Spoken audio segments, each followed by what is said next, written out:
Friends, I want to show you the quickest way to get access to funds when someone dies. Short of the person having stuffed a pile of cash under the mattress or having assigned a co-signer in their bank account, this is really the easiest and quickest way. Why? Because this shortcut bypasses probate. No court, no attorney, no burdensome paperwork, no hassles. All you need to do is present the death certificate and a check is written out. What is this shortcut? It's called designated beneficiaries. Today, I want to show you how it works, the pros and cons of designated beneficiaries, and please stay to the end because I'll be going over the common mistakes made with doing designated beneficiaries. Here is a list of assets that allow beneficiary designations. All you need to do is call up the institution that the asset is held and ask for the beneficiary form. It may have different names. It may be called beneficiary election forms. If it's a bank account, it's called payable on death form. If it's a brokerage account, it's usually called transfer on death form. You simply fill this up. If you have any clarification questions, you can always ask customer service. And if you need to make any changes in the future, you just fill up a new form or ask for an updated form. There are so many good reasons to do this. Okay, because you're not going through probate, you're saving a lot of time and money. You're not waiting 6 to 18 months for probate to wrap up. You're not having to spend money on probate attorneys, court fees, looking up paperwork from decades ago. This is the easiest way to get access to your funds. The third advantage is that probate is public. Do you want the world to know that your young adult children just became millionaires overnight and invite unwanted attention from marketers, opportunists, maybe even scams? Well, when assets transfer through this shortcut, beneficiary designation, it's completely private. The other advantage is the control you have. So, for example, I have my children listed as beneficiaries, but I also have a friend who's dedicated her life to missionary work. And when I was doing my estate plan with my attorney, which I made a video of, I asked the attorney about how I could leave some support for her if I die, because I've been supporting her during my life. And the attorney explained to me that the easiest way actually is by naming her as one of the designated beneficiaries in one of my brokerage funds. It was as simple as putting her name and the amount that I want to leave to her. As it turned out, her parents passed away and left her quite a sizable inheritance. So I went back and updated the form and took her name off and put somebody else's name that I was also supporting.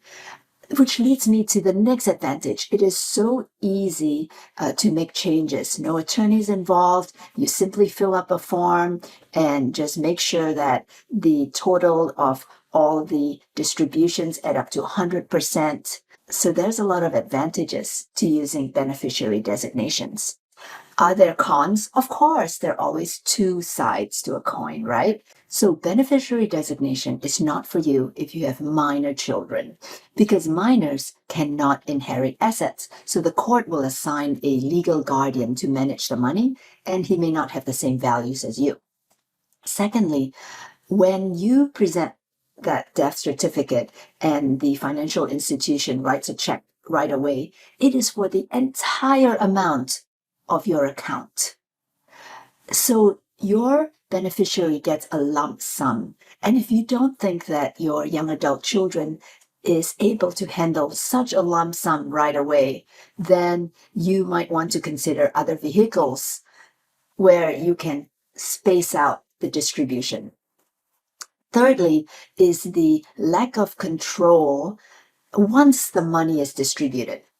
Remember, one of the advantages is the full control you have over where the money goes to, right? But once that check is written out, you have no control at all. Say your daughter inherits your IRA. There is no say, no control, no document that can dictate whether she wisely lets the IRA grow over 10 years and makes wise withdrawals over time so that it doesn't kick her tax rate into the highest tax rate, or if she chooses the next day to cash out the entire IRA, pay a huge hefty tax because the funds from the IRA just bumps up her income tax rate to the highest level. You have no control at all once that money is distributed when you use a beneficiary designation. Unlike a living trust, where you can specify a lot of stipulations and conditions in the trust on how the money is distributed. And one very important point I want to make.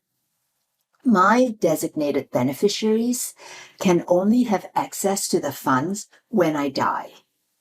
If the proverbial bus hits me on the road and I'm in a coma, incapacitated, no one have access to my funds through designated beneficiary option because that's only after I die. The vehicle for helping me with managing my finances if I'm ever incapacitated is the power of attorney, the financial power of attorney. Beneficiary designation option does not kick in, does not protect me, does not cover me if I'm incapacitated. Beneficiary designation is so easy yet powerful that mistakes can also be easily made. I want to make you aware of the common ones, okay? The first one is not updating your beneficiary form. How many people are shocked and dismayed at finding out that their parent did not update the beneficiary form so it still has the ex-spouse's name or estranged relatives or deceased relatives? Off to probate this asset will go. The second common mistake, and I've alluded to, is putting minor children as the beneficiaries, because then the court will have to assign a guardian to manage the money, and this guardian may have different values than you.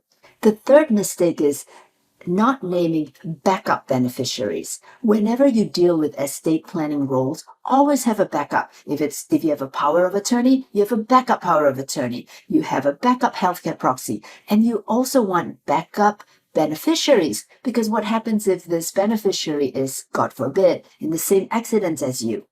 No beneficiary means probate.